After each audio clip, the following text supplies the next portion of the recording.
শোষণকারী এবং অজ্ঞ, এই যে এই শব্দ দুইটার ব্যাখ্যা আমি আস্তে আস্তে আস্তে পড়ছিলাম সকালবেলা।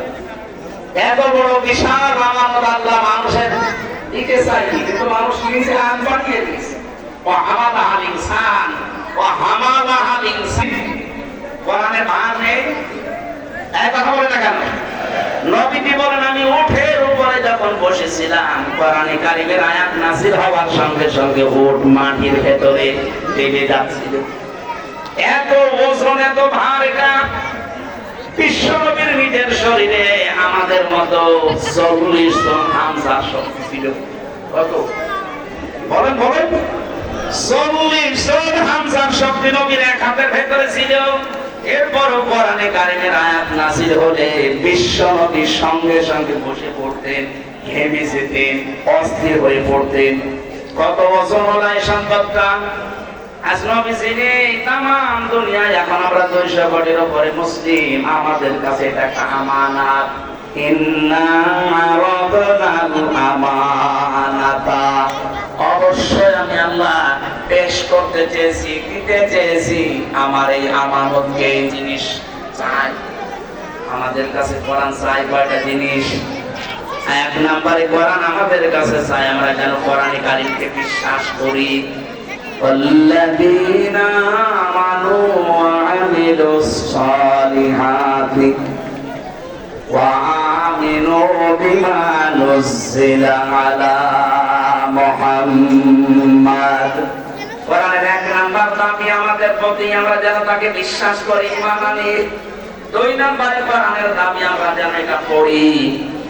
পড়ার জন্য বিভিন্ন মাদ্রাসাগুলো, মক্তবগুলো দাঁড় করানো হয়েছে, এখানে শুদ্ধ করে পড়বেন। 3 নম্বরে শুধু পড়লেই হবে না, আমরা যেন এটা বুঝি, এটা আমাদের কাছে চাই কোরআন। 4 নম্বরে এটা বুঝলেই হচ্ছে না, বোঝার পরে এই অনুযায়ী আপনার প্র্যাকটিক্যাল লাইফ আপনি সেট করবেন। কয়েকদিন আগে যশোরের এক হিন্দু, উনি বিসিএস ক্যাডার, সরকারি কলেজের অধ্যাপক, স্যারকে বলেছিলাম যে আপনাকে আমি মুসলমান হতে পারি না, আমি অন্য ধর্মের মানুষ, আমাদের ধর্মে জোর জবরদস্তি। কথা বলেন না কেন? আমাদের ধর্মে জোর জবরদস্তি নেই, আমি জোর করে আপনাকে ইসলাম গ্রহণ করতে বলি না, কিন্তু আপনাকে আমার ধর্মীয় গ্রন্থটা দিলাম, 3 মাস মাত্র একটু বুঝে পড়বেন, আপনি দেখবেন তো আপনার কি ব্যক্তি কি বলে। যেহেতু জ্ঞানী মানুষ তো, বিসিএস ক্যাডার লোকটা 3 মাস পড়ার পরে দেখে নিজে মুসলমান হয়ে গেছে। আজ বিশ্বের ভেতরে যাদের এই কোরআনে কারিমের জ্ঞান আছে, যে মানুষগুলো সত্যি এখান থেকে জ্ঞান নিয়েছে, ওই মানুষগুলো যদি ঈমান নাও থাকে, বিবেক থাকে, তারপরও মানুষকে দেখবেন মানবতার কাছে থাকবে, মানবতার বিরুদ্ধে যাবে না। গোবিন্দ পরামানিকের নাম শোনেননি? কালকে আমি গাইবান্ধায় আমিরে জামাত ডাক্তার শফিকুর রহমান হাফিজাহুল্লাহ, ওনার আগে একজন হিন্দু পুরোহিত ঠাকুর বক্তব্য দিচ্ছিল। কতগুলো কোরআনে কারিমের শব্দ সে উচ্চারণ করেছে। ও কয়েক মিনিট কথা বলার ভেতরে বসে আল্লাহ যদি চাই, এই শব্দটা কোরআনে নেই, এটা বাংলা অর্থ। আল্লাহ যদি চাই, আরবি কি? ইনশাআল্লাহ। এর আরবি কি? কোরআনে কারিমে ইনশাআল্লাহ শব্দ নেই।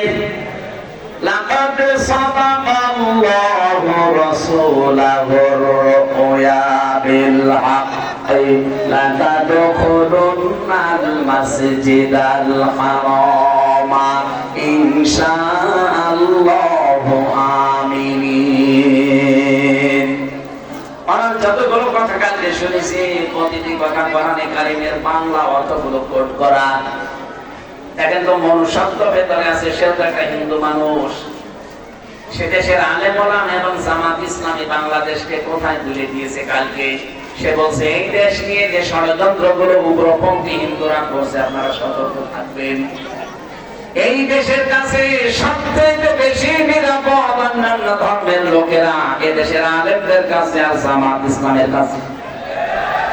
অথচ সারা জীবন এই 53-54 বছর আমাদের প্রতিবেশী রাষ্ট্র ভারত এই দেশের মানুষ সম্পর্কে ছড়িয়েছে যে ইসলাম পন্থীদের দ্বারা এ দেশে অন্য ধর্মের উপর অত্যাচার হয়। গত বর্ষদিনও এই পঞ্চগড় আর মাগুরা থেকে 2 জন মহিলা গেছে ভারতে। ওই যে মলম বিক্রেতা সাংবাদিক আছে না, হকার সাংবাদিক নামে কলঙ্ক, এরকম আরেকজন আছে, সে যে বলছে আপনি বলেন যে বাংলাদেশে মেয়েদের রেপ করা হচ্ছে, আমাদের পোশাক করতে দিচ্ছে না, আমরা একেবারে অনিরাপদ, এই জন্য আমরা পালিয়ে এসেছি। মেয়েটাও পড়া উঠিয়ে গেছে। কি বলছো, কে কিসের রেপ করা? আমার মেয়েদেরকে নিয়ে এসেছে তার হাতের চিকিৎসা করাতে। আগস্টের 5 তারিখের পর থেকে আমরা বাংলাদেশে অন্য ধর্মের লোকেরা সব চাইতে নিরাপদে আছি। গরম ভাবে ছাই দিলে যেরকম হয়, বিড়ালের কাছে ঠিক ওই রকম হয়ে গেছে।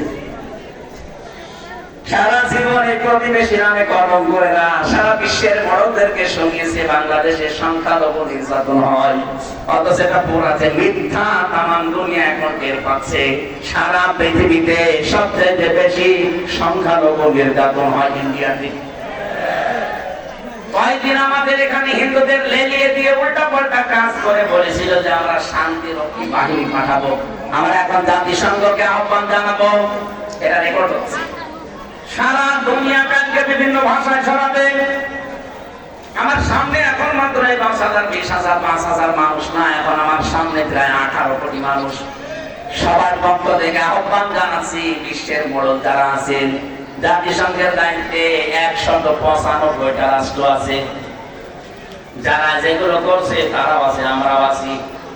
আহ্বান জানাচ্ছি, যা চলছে আপনি একটু খেয়াল করে দেখেন। আমাদের আল্লাহর ঘর মসজিদগুলো তারা ধোয়া ধোয়া দিয়ে ভেঙে দিচ্ছে। গরু খাওয়ার অপরাধে মুসলমানকে জবাই করছে। আজকে সকালে একটা মসজিদ ভেঙেছে। দেশের মানুষ বিভিন্ন পৃথিবীর বিভিন্ন দেশে দেখি মাটির নিচে কেউ তেল পায়, গ্যাস পায়, সোনা পায়, রূপা পায়, লোহা পায়, আর শয়তানরা শুধু নাকি মন্দির পায়। আমরা এখন যদি বলি ঢাকার স্বামী বাগের ইস্কন মন্দির, এখানে 500 বছর